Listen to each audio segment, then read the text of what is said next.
Hey guys, you're watching the very next episode of the DELoL show since the last one. What do you think about that? Did you just call it the DELoL snow? Yeah, I did. I'm sorry, I'm a little busy right now. I don't have time to focus on my own show. I've got other things to do. What are you guys doing today? Attending the DELoL show. Oh, that's nice. That's what we're doing right now. Well, look what we have on the show today. We have Doug Funny, who's going to sit in with the Looper review for us as well. He's actually been waiting here all week. That's right. Since last He week. has not left the chair. That's great. That's real commitment, dude. I appreciate that. He probably Insurance and really all, has to go to that's the all I bathroom. And we got the Taffeta Darling, of course, always in studio, and the lovely Jane Eric. And we also have, over off camera, you can't see, but I'm going to gesture for the people at home. I'm going to wave. We have one of the guys from the Analog Robot who are debuting their new single today, so we're going to talk with them for just a little bit. Good things about that band. I've heard really good things about their handsome lead there's some singer, up-and-comers too. there, yeah. Yeah. There's some real comers either way you look at it. That's true. Whether they're up or not. So that's all. That's pretty much what we have in this show talk store today. No, I can't. But Doug, you did a performance over last weekend, correct? Friday, yeah. Friday. That would be last weekend technically. No. Shut up. No. This is my show. Idiot. Again. And Taff was there. You were performing with him. I did. So we're going to run the video clip for that as It was well. so So we're silly. excited. So that's what you got to look forward to actually have the today. video. It was really fun. Yes, I have the video. Did you dance your ass off? No. Not even a little? Not even a little. That's the There was dumbest a thing I've ever tad heard. dancing. A tad dancing. Tap doesn't really dance. So we got a I performance. have a hard time walking. So we got a performance from Doug and Taft today. We got the Analog Robots new single, and then we have the Looper review. So that's it. Sit back, enjoy the opening, and this is the opening. DELoL show. New The new opening. opening with credits. With credits.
Hey guys, nice to have you back. Especially you, Steven, at home. I know you.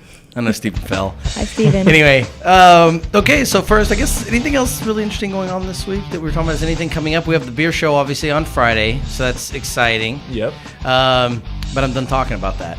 So let's talk a little bit about, let's go ahead and kick into it. Let's talk a little bit about Looper. Yes. So, I saw Jenna, it yesterday. Did you? I did. We I have did. that. Can we I pull have up stuff to that Looper contribute. 1 Nice. and run for the people at home that haven't seen it, we're going to run one of the trailers real fast so you can basically see the whole movie. Yes. I assume that's what the trailer will do, is give you the entire plot. But let's run that, and then we're going to come back and we're going to talk a little bit about the new movie, Looper.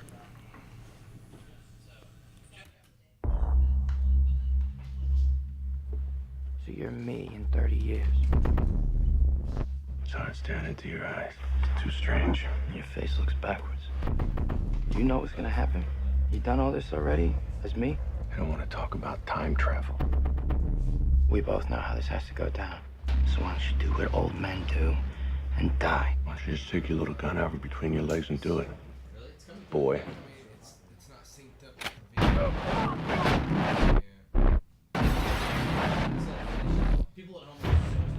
In the future, time travel is outlawed. Used only in secret by the largest criminal organizations. When they need someone gone and they want to erase any trace of the target ever existing, they use specialized assassins like me, called loopers.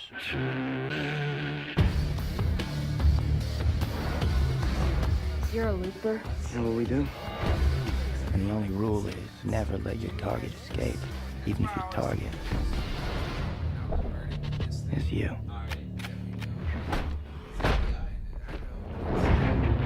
This is not a good thing. My boss will be searching for me until he finds me. Sweep the streets, get on it.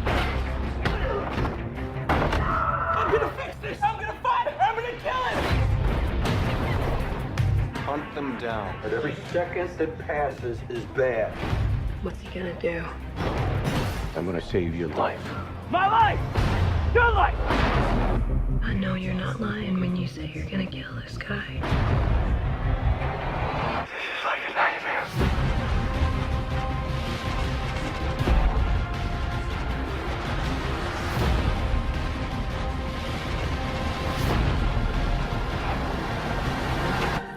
I'm sorry. Oh my god!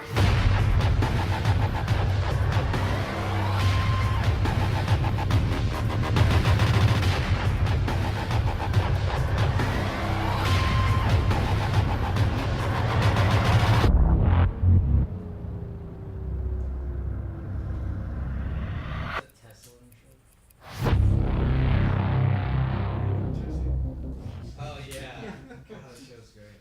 This is one of those $10 deals, like this summer. It's $13. To the breast cancer. Wow, this is so yeah. There's. All right, so that's the new movie from Rian Johnson, Loopers. Of course, this first movie was Brick. Yeah, and that was killer. And then The Brothers Bloom, which I really enjoyed as well. Yeah.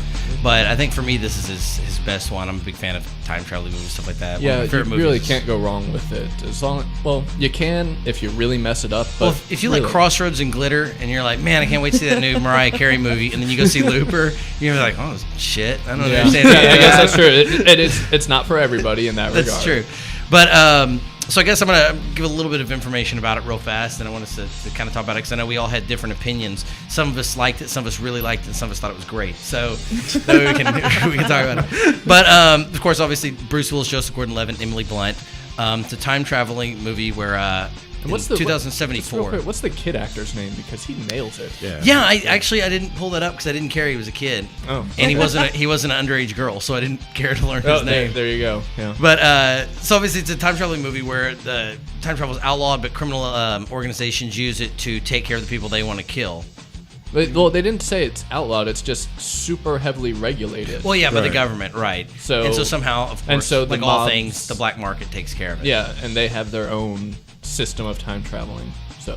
So here's Anyways. my one thing I don't understand: when they're sending people back to be killed by them, by the loopers, and then the loopers have to take them to a place and dispose of them. Why don't they just send them back to the place where they dispose of them? Yeah, like that's the thing. Like, why travel with a body when you can just like have them appear in a furnace? Yeah. that's already active, and just So- be like, oh shit, I'm burning. There you go. That's the review I of thought that's Looper. It where was I dumb. left All right. So Tev, you saw it yesterday. So why don't you give us what did you think seeing it the most recently? I really enjoyed it. I thought it was kind of different. Like you mentioned before, to where like it was actually a movie. It wasn't something that was an adaptation or anything. It was just like a well-written movie. Yeah, original content. It's kind of nice. Yeah, I liked it. I really, really liked Joseph Gordon-Levitt more than I thought I would. I think his acting as a young Bruce Willis character was pretty much right on, and the weird CGI was awesome. But I also see your point where there was a lot of stuff that was like, where's more of that? Yeah. Who is this little kid? Well, tell me more about the Rainmaker, Yeah.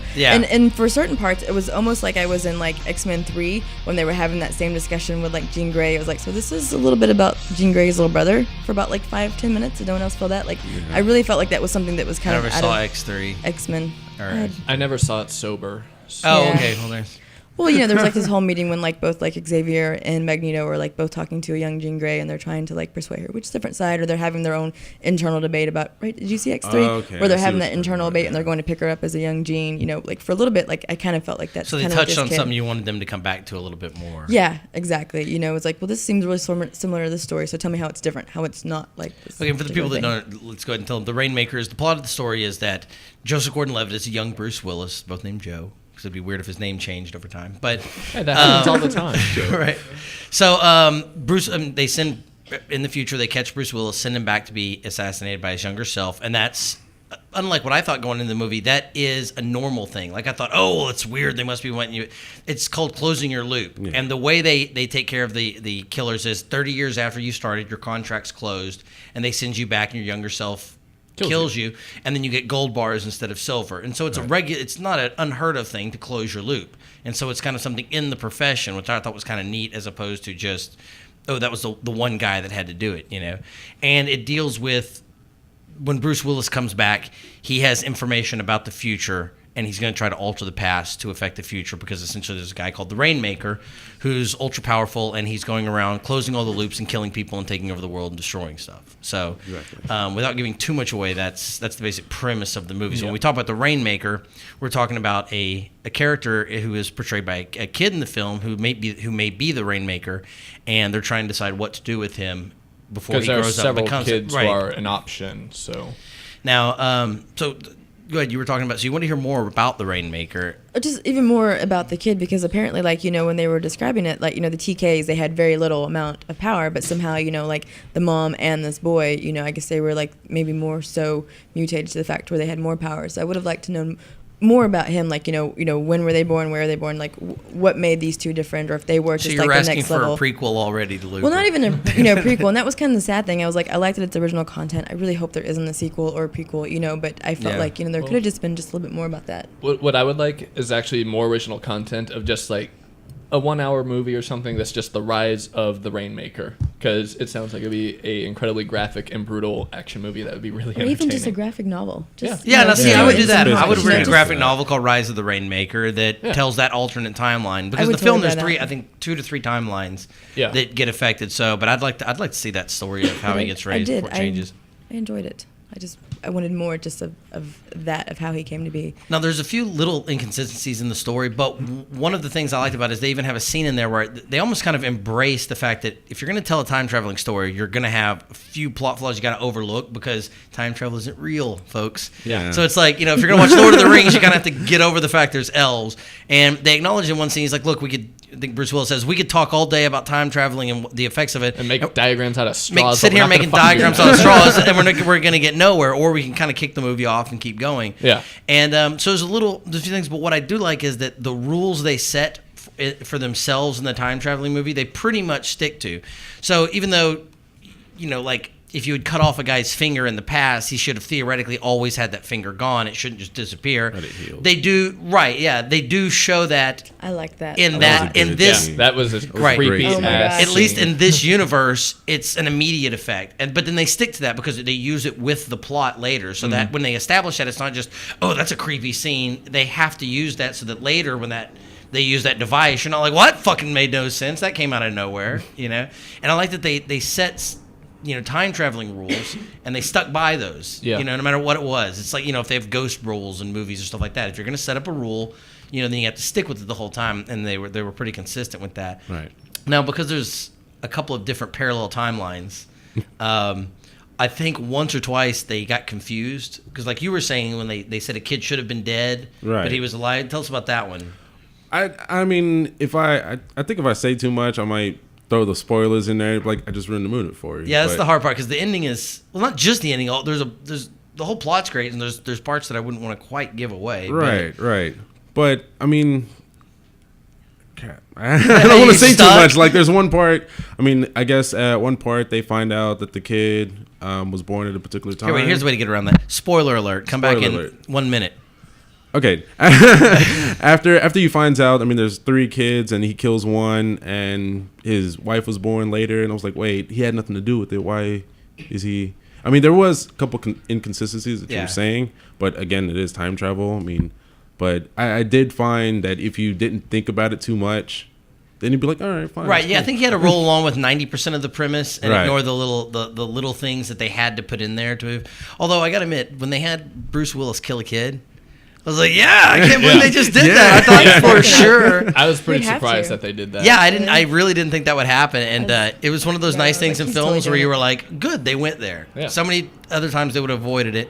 And it was nice to see somebody have the balls to kind of like, no, if he's going to be killing kids, you have to watch him. Gotta go straight up. Well, I guess they don't show it, but yeah, you need to have that happen on screen, you know? Yeah. Right.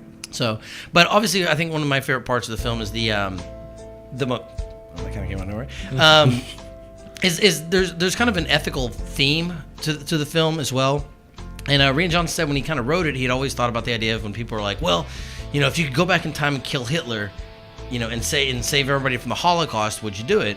And he was like, it's weird that everybody gets this obsession of, if you can go back and kill someone else to change the future, would you do it? As opposed to, well, would you have done something different to affect something, And it's kind of nice that it makes the argument of, instead of going back and making other people do something different and changing other people, it's what can you do in the present that can affect the future starting now. And, part of the plot is that young Joe is trying to kill old Joe, for the whole movie. And of course, he gets rid of old Joe, I'll say it that way. But in the way he chooses to do it, it's odd because he sees, like most of us do, you see your future self as a different person. Right. You eat something now, you're not thinking about the person in the future. It's real hard to have that self will, basically, to be able to take care of yourself in the future by thinking of yourself now, setting aside for retirement or saving money or anything like that. And the whole movie, he kept avoiding that. He kept seeing old Joe as somebody else, somebody to get killed, somebody to get taken care of, because it wasn't him. And the end of the movie, he kind of embraces who he is and what he can do to affect the future, which is something a lot of people I don't think are willing to do, or it took a lot of personal responsibility at the end of the movie upon himself. And I thought that was a really cool code of ethic that the film grew, because he started out obviously not like that, and by the end, I think you're supposed to appreciate that character's moral choice of what he was doing as being the personal responsible choice. Instead of killing other people to prevent this Rainmaker from happening, there's something else he can do to prevent the Rainmaker from happening, but he has to sacrifice for it. Right. And I thought that was a really, how many times do I see a movie where I'm like, good moral argument? Yeah. Hollywood movie? That just doesn't happen very often. But with that film, it kind of seemed like it was open for alternate endings. It was like, wait, you could go this way, you go that way, you go a different way, and it'll kind of completely change everything. It is kind of open, so I'm kind of looking forward to the DVD to see if he comes out with something. That's extra. true, because once they set, okay, here's what happens 30 years in the future, and then it partly negates that, then you're kind of left right with this open ending where, okay, well now everything's different, so where does it go? And then that's kind of where it trails off at. Right, at that end, it's kind of assumed. I thought it was assumed that everything was okay. Yeah, I mean, maybe maybe Nixon comes back and gets another elected later or something. I don't know. Yeah, maybe there's Rainmaker 3. I don't know for all I know. But well, let's. Oh, I'm sorry. I was just gonna try to talk about another aspect of this movie, because we talked. It's a great serious action movie, and it does great dramatic roles and some very interesting stuff with time travel. But I like the comedy in it. Yeah, that was fun. I found myself chuckling. Every 5 minutes in that movie, there was always like a little something going on, or like all the stuff with Kid Blue, who's one of the villains. And yeah, and he was a great. The casting was great in the movie Daniels. too. Let's talk about this. Jeff Daniels. Jeff Daniels, Kid Blue, Bruce Willis was great in it. Joseph Gordon-Levitt. First of all, we needed to come back in just a second and talk about his portrayal of Bruce Willis. Yeah. Because if they ever want to make a Die Hard -1, they can go get Gordon-Levitt to play a young Bruce Willis in high school, and I would watch that. Yeah. So, but there's just like, it's not any one specific joke that really got me and stuck with me. It's just throughout the entire movie, like there's a lot of very serious issues going on, but it's kept just with this little edge of some humor. of the camera shots, some of just the way the characters would speak their lines or move. Yeah. Or when he carves his name from one of the waitresses in his arm, and he's like, there's 2 waitresses that work here, and Eve's a shorter name. And he's like, oh yeah, that's right. And so I was pleasantly surprised that almost the entire movie I was chuckling every couple of minutes, and that was a nice bit of levity from balances it. Yeah, because there are some scenes in there that are really like, what the fuck did I just see? Yeah. And there's some really disturbing parts of that movie, and then to laugh through the rest of it is definitely a great balance. But I think my favorite line of the whole movie, which summed up the film, was when Joseph Gordon-Levitt and Bruce Willis are sitting across the table from each other, and Joseph Gordon-Levitt goes, "Your face looks backwards," and it was such a great line to me for 2 reasons. First of all, you're used to looking at yourself in a mirror all day, so to see yourself not in reverse, obviously it looks backwards to him, but then I liked it because it implied the time travel aspect too. I'm a young person looking forward, your face looks backwards. And so it was just a great little catchphrase of the movie that we're both the same, and I'm not used to seeing you, but also you're looking back on me. And it was just, man, I thought Ryan must be sitting in his office and he wrote that one line. He's like, I can make a whole movie around that. The young guy is an old guy. Because like that line was the crux of the whole movie to me, of the awareness of the character having. But it's just a toss away line that I don't even think, when we were in the theater, I chuckled and Jay laughed, and I think most people probably just went right over their head of like, why would his face look backwards? Yeah. You know? And that was a great line. But so a lot of levity in it too. But so do we want to kind of rank this? Phil? I mean, I'll give it a 9 out of 10. I would do I hesitate to give anything a 10 out of 10 just because, nothing's perfect, really. Sticking it. Well, then just make 11 you're perfect. 11, you're perfect. Spinal Tap did. Yeah. A 10 out of 11. If nothing can ever get to 11, then just kill yourself now. Like, I don't get it. Like, how about 10 is the best that a human could make? Yeah. And if God made a movie, it would be an 11. There you go. So, but, well, Doug, what would you give it? First run through, 9. Second run through, 8. So, it's kind of a movie that if you think too much about it, then you'd be like, wait, hold on. No, that's not right. So if you think about it one time, 9. 9, cool. I think I gave it a 10 only because it was, when I first watched it was a 9. But then to have a moral compass and to actually have something original to say. Like, what's nice is when I go back and watch that movie again, I'll catch all the little things. Yeah. But to have a time traveling movie, a sci-fi movie, technically a supernatural movie too, because the TK element that arises is never scientifically explained. So you technically have a sci-fi supernatural. Well, it's a genetic change. Genetic mutation. Yeah. Genetic mutation affecting something. That isn't kind of science. Explain with science. Right there. When blood comes out of someone's chest, that is not. I'm not counting that as science. So, but anyway, but to have that and then also have it be edgy, very well acted. The cinematography was great. Like one of the things is when they show how Bruce gets away the first time, or old Joe gets away from young Joe the first time. It's more from young Joe's point of view, so it's all like close-ups, quick cuts.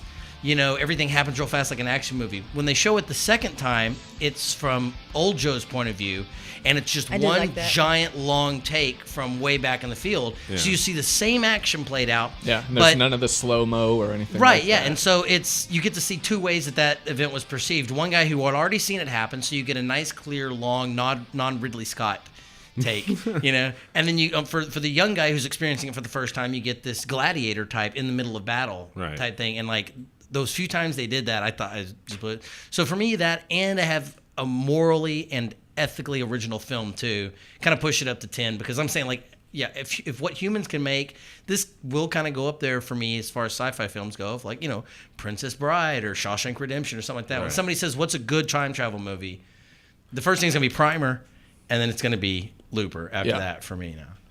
That's hard to say because I watch Back to the Future because that's my film. Like I watched that right before I walked into Looper. I was like, yes, I got time travel knowledge in my head right now, so I'm ready to knock this out. So but those are more fun though. I mean, because I obviously Back to the Future 2 is like one of the best movies of all time. I think everybody on Earth can agree to that. So even Bollywood, but I mean. It's hard to put it up there. I mean, I've not seen Primer. I've got to see it. I mean, I've never only heard nothing but good things, but I got to check that out. I think there's one special effect in the entire movie. I think when they drop the little flakes on the thing that suspends it, I think that was CG, and that's it. But to have an awesome original movie with no special effects is pretty cool. Yeah. So, and that's one of the movies that I don't think broke any of the rules. Like they set very, very specific time traveling rules in that. Well, that's what happens when an engineer writes a movie. And that's the thing is the guy is an engineer from UNT, and so he was like, well, if this really worked, what would it imply has to happen? And so. One of the interesting things when Shane Carruth is, by the way, the guy that wrote and directed that, shot it on like an $8,000 budget too. Amazing. Yeah, really? Dude, that's part of it is watching. Like they made this for $8,000. It's amazing. But one of the things is he didn't write the plot to have a cool plot and then work in time travel. He said, okay, if time travel were feasible, what are the implications of that? And he worked backwards. As if you really had to go through that, what were the things you'd be able to do? What would you choose to do? Being stuck by certain rules and things like that. But so anyway, I guess I didn't mean to go off on Primer there. But especially, but if you do like Looper, that's a film you should definitely check out. It is up there for and sure. If you like Back to the Future, you should go check out. If you like Primer time travel, you should. Yeah, and if you're a time traveler, you should go back to when Primer came out and go check it out. But I think for me, I gave it a 10 out of 10. It's definitely going to be one that I also kind of judge 10 out of 10 as now that it's 2012 and I can Pirate Bay anything I want. Of course I don't. People at home. Never should do. But when I go, man, I can't wait to buy the Blu-ray and put it up on the shelf, that's a pretty good sign that it was higher than most films for me, because I actually care about wanting to watch the special features and the commentary. By the way, there should have been more commentary on Avengers. Yes, but there should have. Really? One commentary by Joss Whedon. Joss That's Whedon. it. That was it. That's it. I wanted to hear like so many of the crew and the actors and everything, but whatever. So anyway, so all favorable for Looper at least? No, I enjoyed it. I really did. I enjoyed it. Okay, well, and it's still in theaters now, so make sure you go check that out. It did actually win a lot of awards. I think the Toronto Film Festival, it gave it a special Toronto Film Festival award, whatever that's called. I can't think of the name of it right now. I'm trying to pull it up. But yeah, I mean, it's holding like, over 90% on most of the critics' ratings. Quentin Tarantino is raving about it, obviously. What's its Rotten Tomatoes score? Do you know? Let's see. That would be. Oh, that's a great score. Let's see. The Rotten Tomatoes. It doesn't actually have that one on here. Huh. Although Roger Ebert gave it 3.5 out of 4. It's always when people give 5. Here's what I understand. If you're going to rank something on a scale of 5, do it in whole numbers. If you want to use 0.5, do it on a scale of 10. Yeah. 3.5 translates to 7. It's that easy. Decimals. Slow it on down there with your math. Decimals. Yeah. But the AV Club gave it an A-. Empire Magazine 5 out of 5, and Metacritic is 84 out of 100, and over 44 critics have given it the title of universal acclaim. So, I'm sorry, 8.1 out of 10. Just make it out of 100, and then it's 81 out of 100. Is that from Rotten Tomatoes? That's from Rotten Tomatoes. But they're an aggregate score, so they just pull from several sources and average it. Sure, but my point is 8.1 out of 10 is 81 out of 100. So just make it out of 100. I don't know why the decimal thing always bothers me when people rank movies. So what is it, 4.765? I would like to Does think it ever get that specific? I would give it a 9.1. Yeah. Out of 10. What are you going to go out to the 1,000th? I don't understand. 9. All right, so anyway, Looper, we're going to take a quick break, but make sure you go and see it. It's in theaters now. And definitely watch for Gordon Levitt's portrayal of Bruce Willis. Yes. That scene where he's sitting being interviewed by Jeff Daniels is the little smirks and quirks he does. That all I could think of was Die Hard, the entire movie. He nailed it. Really so I was thinking Hudson Hawk. I'm always thinking Hudson Hawk. We're going to take a quick break, and we're going to be back to talk about the new single from the Analog Robot. Yay.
but I can't lie to you, lady. No, when our lips first met, look, I was nervous like no other. It won't stop dripping sweat, but I could tell how much you cared as soon as you kissed my neck and whispered to me how you love me, baby. Hey, that's a bet. Why don't you sign the deal? Let's rewind the feel. Take it back to the bedroom, cause it's a time for real. The mother women of the world are glad if we don't care. So if you need me, speak up on me, baby, cause you know that I'll be there.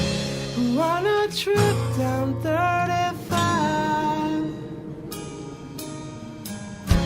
Well, I never felt so damn alive. And though your beauty excludes me, I was thinking of taking you home. So we don't have to be alone. You don't have to be alone. I will be there for you every single time. We can stay up all night and watch the stars collide. And I'll make this promise to you, so don't you ever fear. If you're feeling lonely, know that I'll be there. If you're feeling lonely, know that I'll be there. If you're feeling lonely, know that I am here.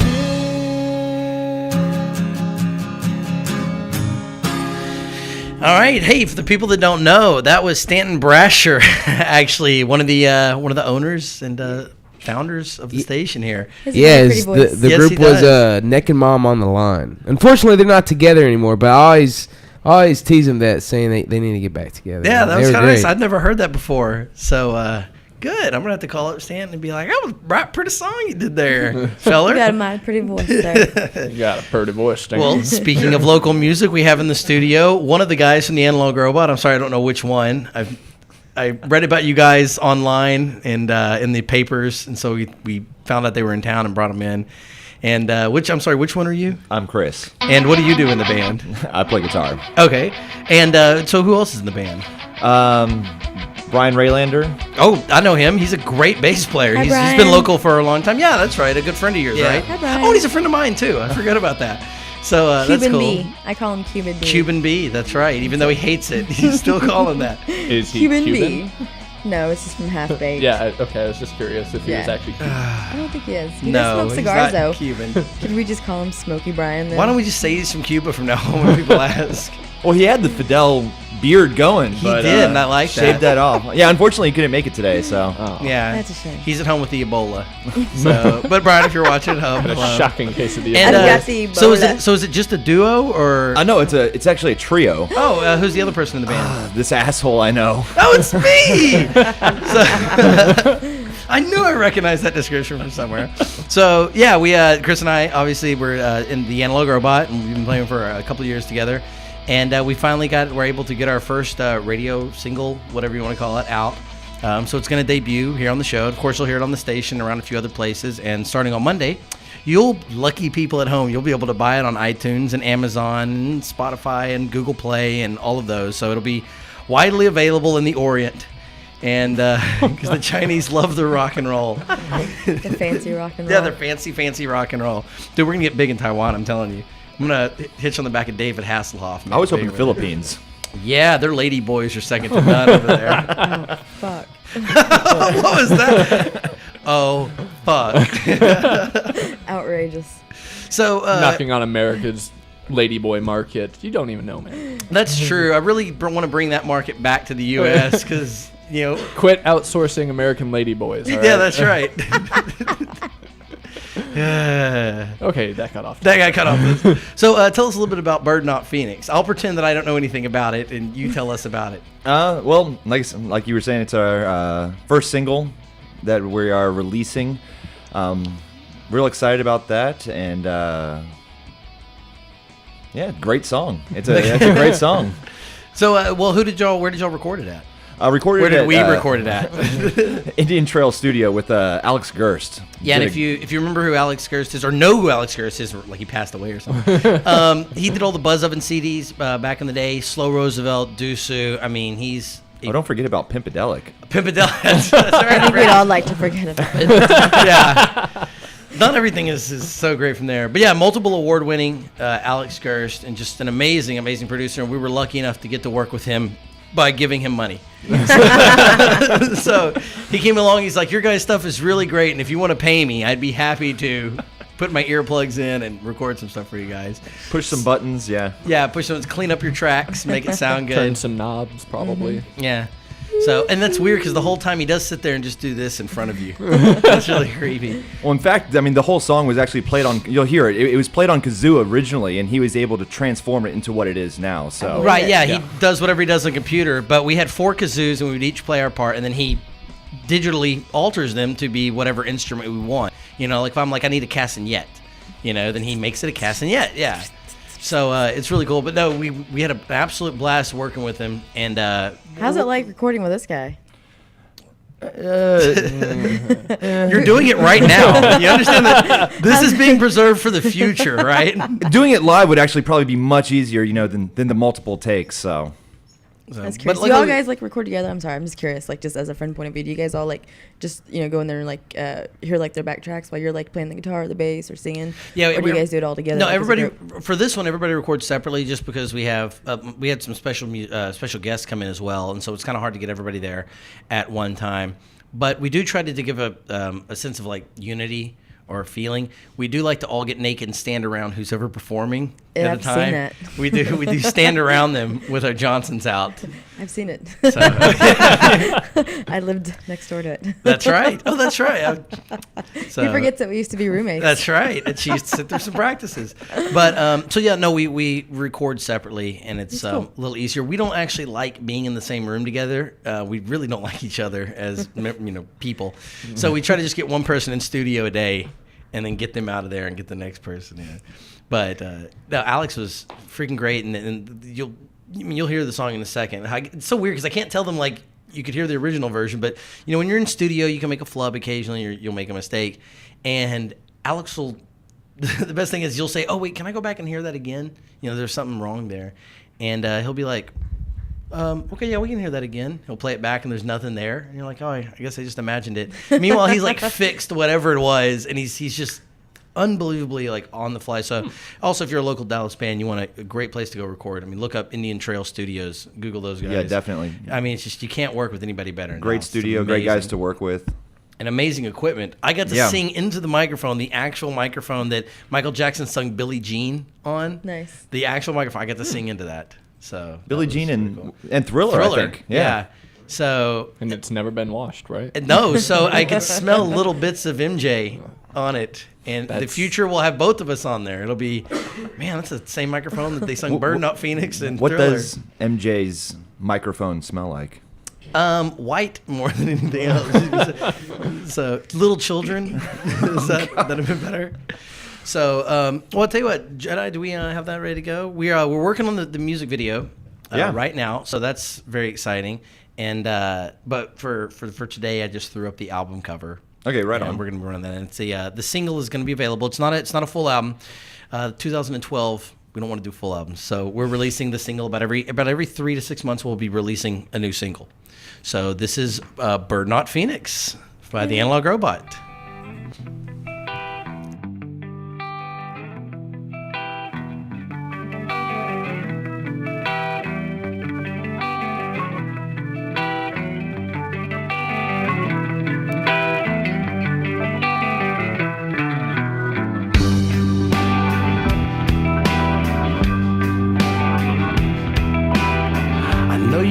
Said that you would let go. I know you never said that you would let go. A promise is a promise, that's true. I know you never said that you would let go.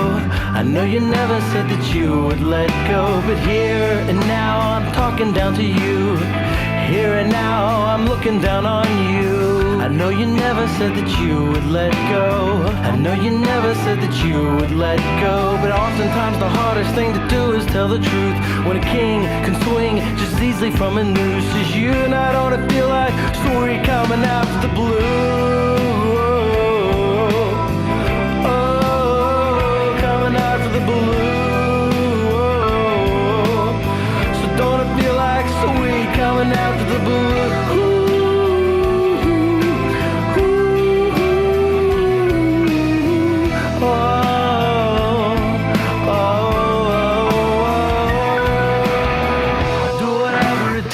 Keep us together. I'll do whatever it takes to make you feel alright. Stop your bitching tonight, I'm begging. So look up here, there's someone missing. He should have been on stage with a guitar in his hands, steady caught out on his knees. Feel free to flee faster, please. My brain screams, who needs friends like these? So lock me in a black box, I'm sure I'll be fine. At the edge of the world I could possibly find that I miss all of you and you and you. I guess I'm sorry too. I guess I could never say that a second time. I'll do whatever it takes to keep us together. I'll do whatever it takes to make you feel alright tonight.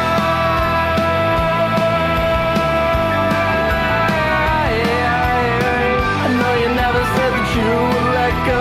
Smile, wave, try to be prepared. I know you never said that you would let go. I know you never said that you would let go. But a promise is a promise, that's true. I don't feel like sweet coming after the blues. Oh, coming after the blues. Oh, coming after the blues.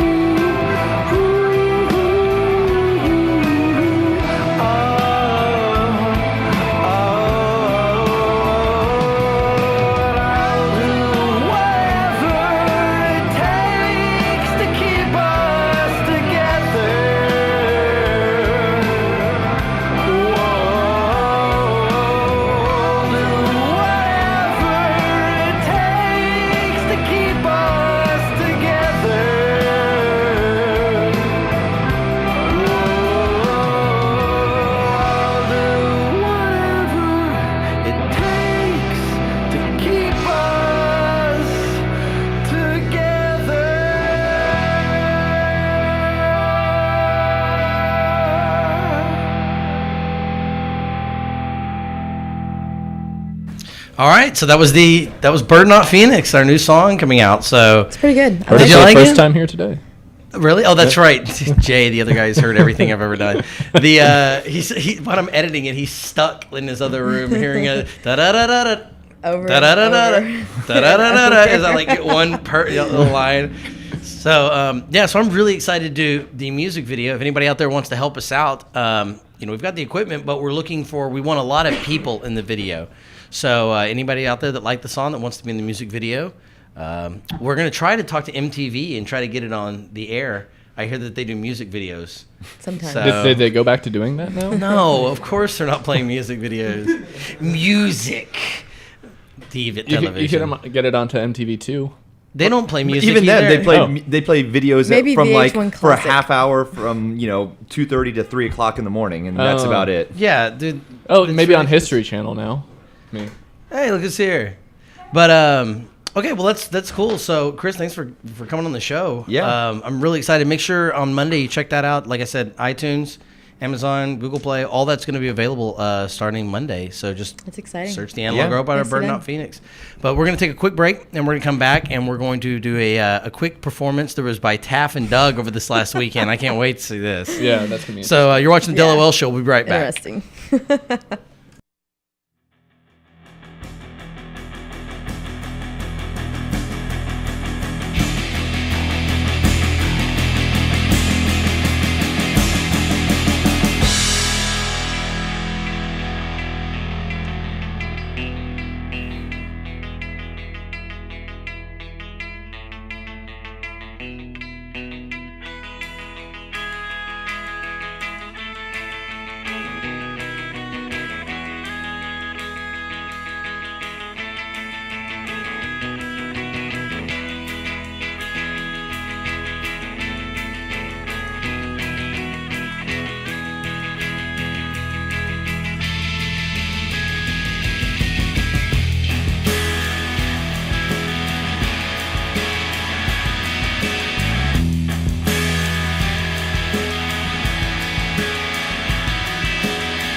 bottom of this box there still lies hope.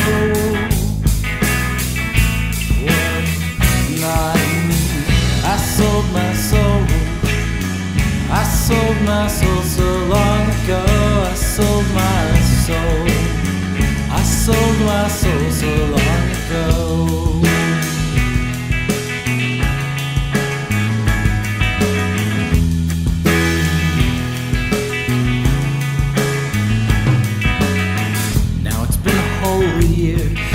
What am I doing with these old hands still playing this guitar? Feeling even worse about what I do. And then I met you on Christmas Day. We made ourselves and a promise to be true. You and me, meeting you. I sold my soul. I sold my soul so long ago. I sold my soul. I sold my soul so long ago. I sold my soul. I sold my soul so long ago. Now I'm a little tired of being back on it. 'Cause I think I had my fill the first spin. When will it end? I just try and treat everyone better than I treated myself. Now I'm making amends 'cause I'm crawling back over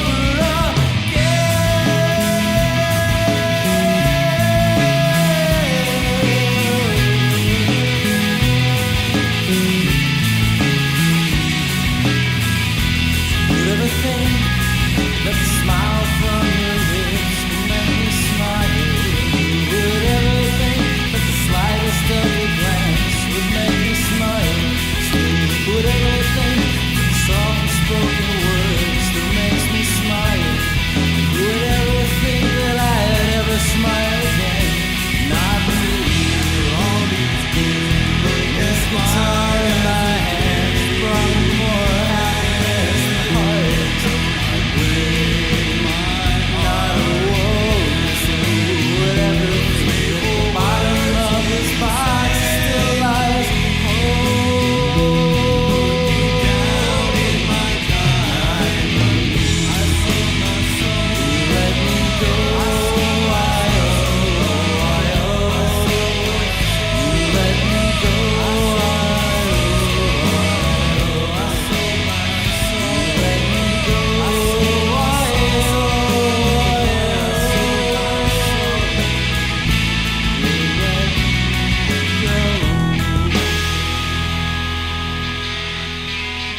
All right, guys, that was another track from the Analog Robot. Not the official one, but something we like to play here at the station. But among other wonderful, wonderful musical performances, besides the ones I do, the amazing Doug Funny performed this last Friday, and Taff was a special guest on the show. So let's tell us a little bit more about that. It was my song Velma off my new album Head in the Clouds. It's basically me fantasizing and hitting on Velma from Scooby-Doo. So Taffeta, Grace, her presence on stage. I showed up for the beer.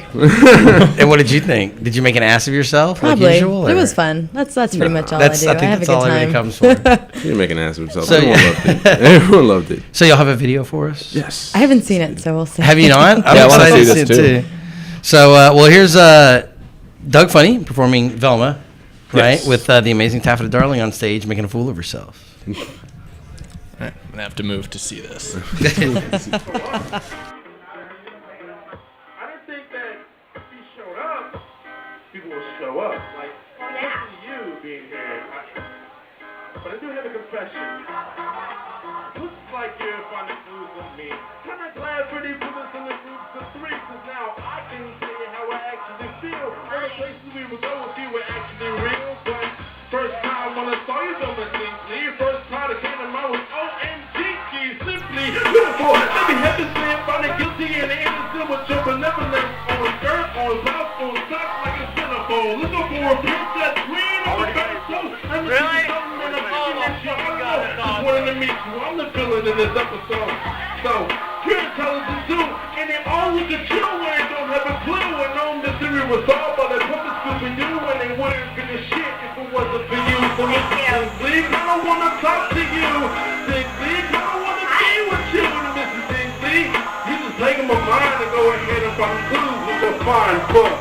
Six League, I want to talk to you. Mrs. Six League, I don't want to be with you.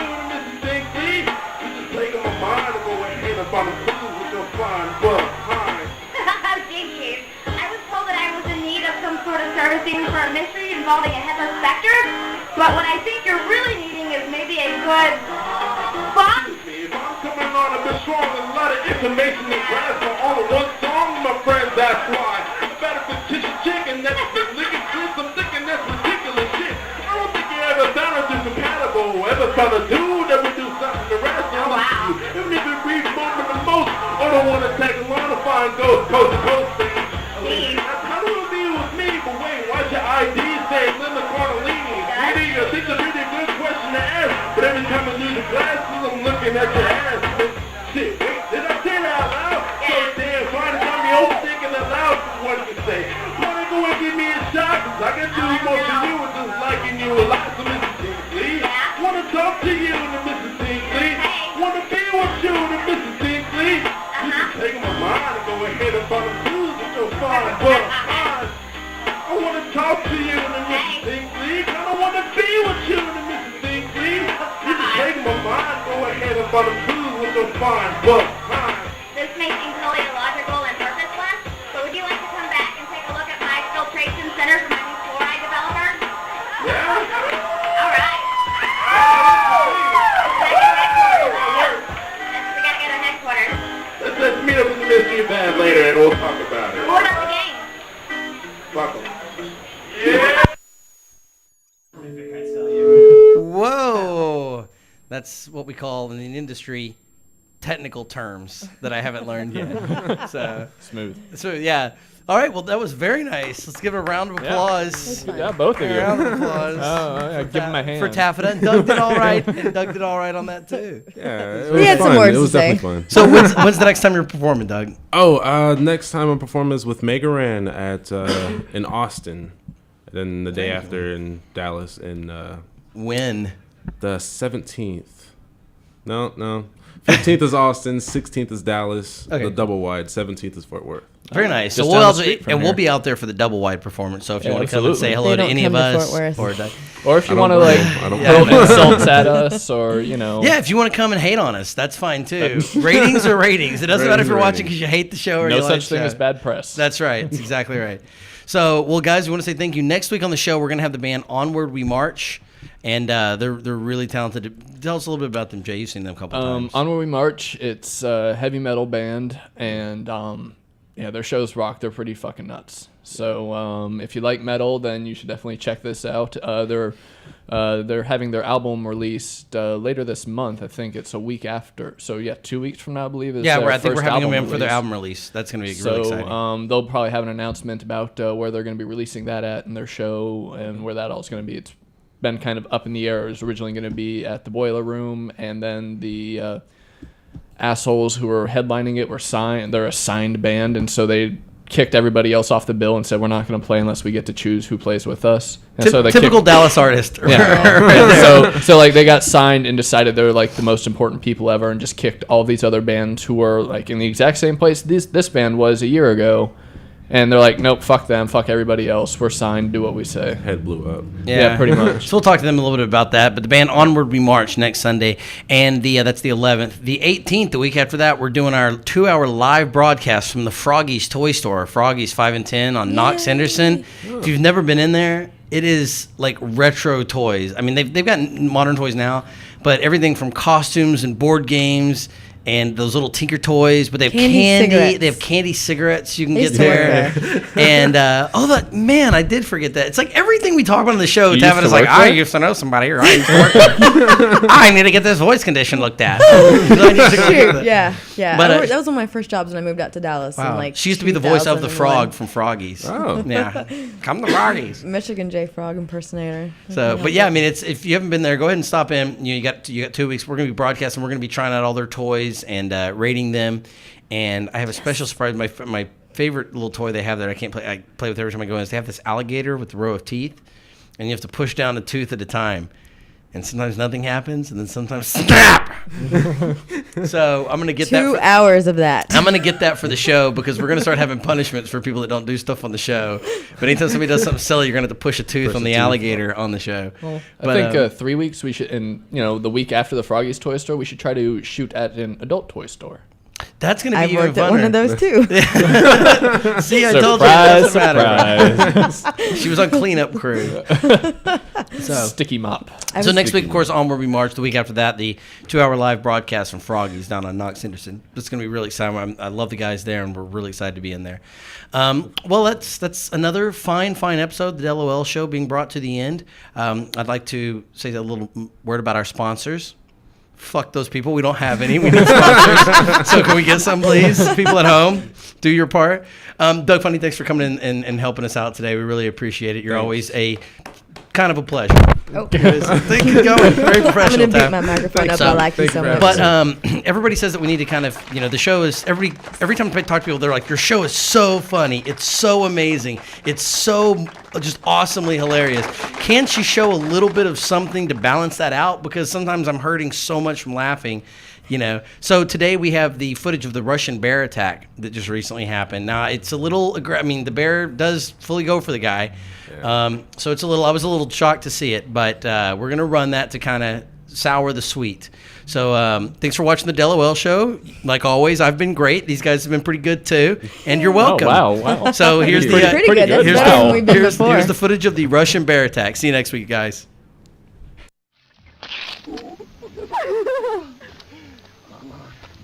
Ладно, это вот большой медведь, получается, он просто больше, да? Да. Ну, кусает больнее чуть-чуть. Он отрывает. Он кусает. Отрывает и съедает. Ай, играй.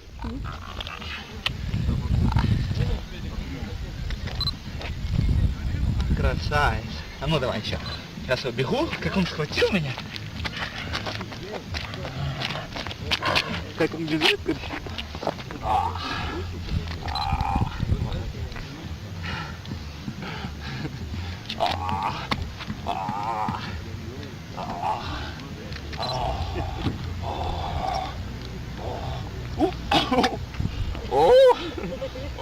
Ты, он меня схватил за шею.